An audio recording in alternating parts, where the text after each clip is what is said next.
How's it going, everyone? Welcome to Asian Film List. My name is Ray and I love movies. And the movie that we're going to be talking about today is the 2002 anime film Millennium Actress, written and directed by Kon Satoshi. Millennium Actress is Kon Satoshi's second anime feature film, following the success of Perfect Blue. Apparently, the film is loosely based on the lives of two actresses, Hara Setsuko and Takamine Hideko. Apparently, Millennium Actress is loosely based on the lives of two real-life Japanese actresses, Hara Setsuko and Takamine Hideko, neither of which I don't think I've seen any films of, but if they're influential enough to influence Kon Satoshi into making this movie, I think I might want to check out a few of their films. The story of Millennium Actress, I think it's quite simple. It's about two documentary filmmakers who locate this legendary actress of high esteem named Fujiwara Chiyoko. And after her latest film, she went into hiding for many years, but they managed to locate her and they were able to score an interview with her. The titular Millennium Actress, Chiyoko, she's been retired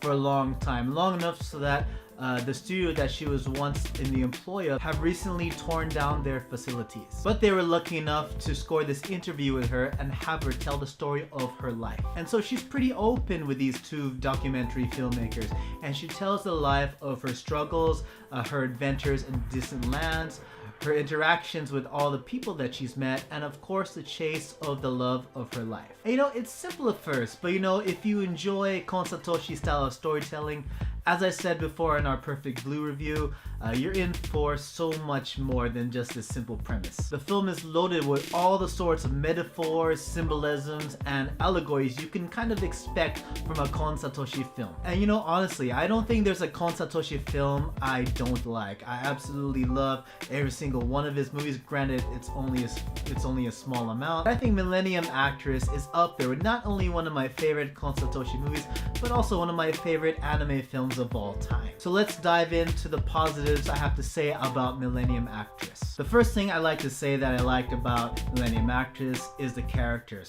Now, there are only 3 main characters in the entire story, but they were each enjoyable and memorable in their respective ways. For example, you have the two documentary filmmakers, Genya and Kyoji. Genya, he's a bit of a super fan. When he meets Chiyoko for the first time, he throws himself at her feet and he praises her and just absolutely loves her.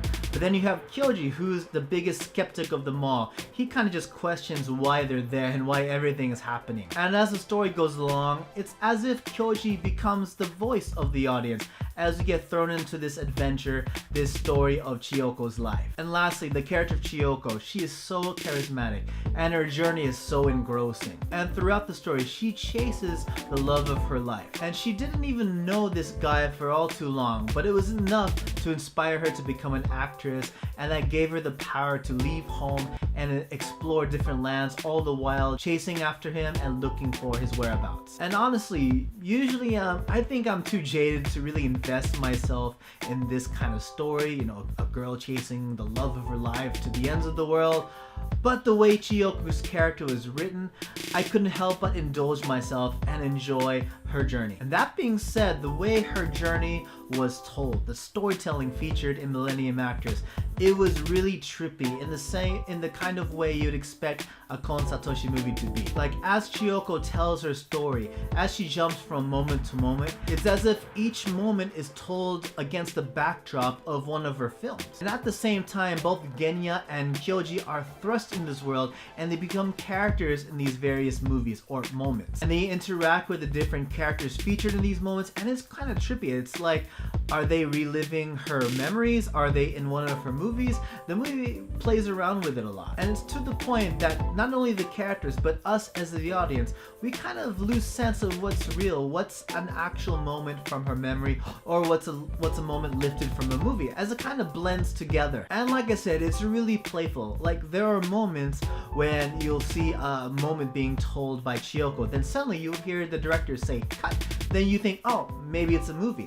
But then it kind of continues along as if it was an actual memory. And there are other things when you think that Chiyoko's telling a legitimate memory, but suddenly it cuts away to see her and Genya reenacting the scene with the various props that would, or costumes that would be featured in that memory. And as Chiyoko continues her story, and as she becomes bigger and more famous as an actress, those lines start to blur. And with that, I really enjoyed the cinematography and the way the movie jumps from scene to scene. Like as I said, Chiyoko's life story is told against the backdrop of her various movies. And as she jumps from each memory to memory, from each moment to moment, it jumps from each movie to a different movie.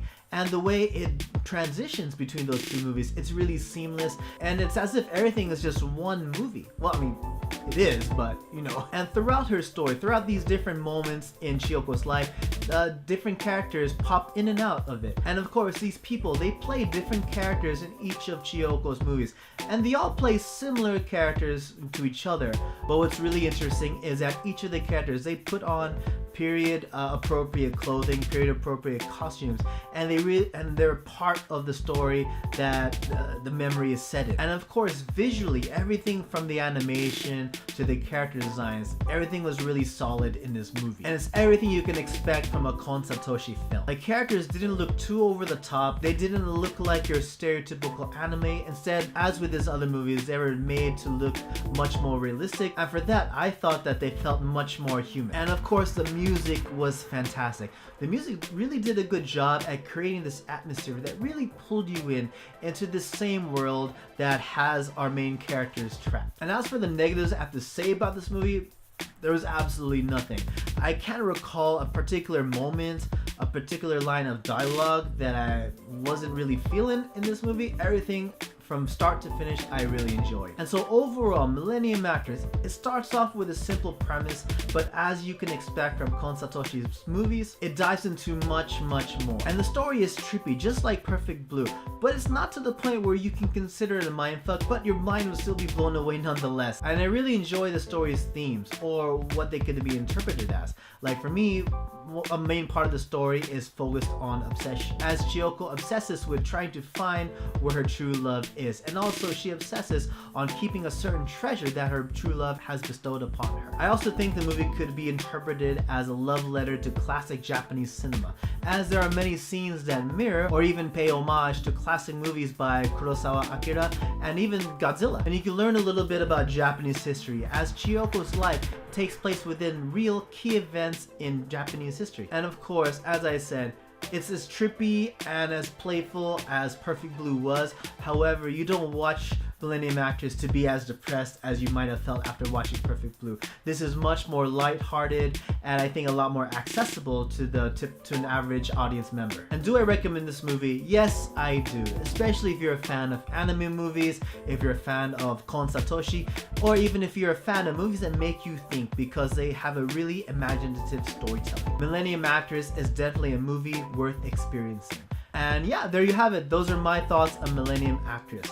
What did you guys think? Whatever your thoughts are, leave a comment below. And once again, my name is Ray. You can find me on Twitter at RayMaru555. And as always, everyone, thank you so much for watching. And if you like what you watch, click like and subscribe so you can join in with more discussions about Asian films. All right, take it easy, guys.